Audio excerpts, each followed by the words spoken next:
Make China help. Two well-respected academics on China-US relations.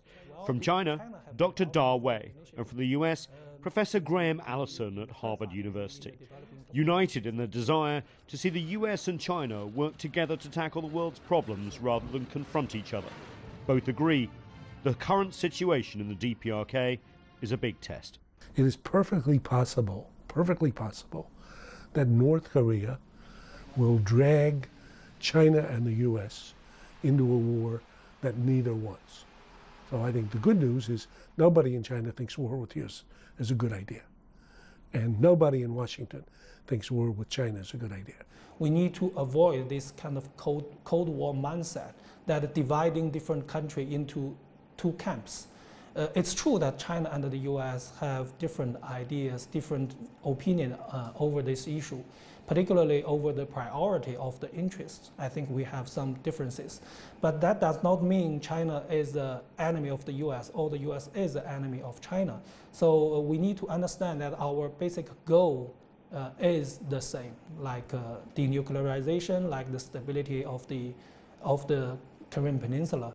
Professor Allison invented the term Thucydides' trap after the ancient Greek historian who observed that status quo powers like the United States will often come into conflict with rising powers like China. Allison says the US must be flexible to make room for China's rise.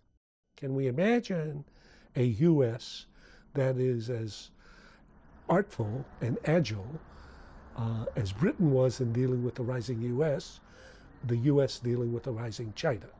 Could Americans be that smart or be that agile or be that adaptive? Can they? Well, I would say that's a big question. Big question, Robert. Are they doing it now? Well, certainly not now. Certainly not now.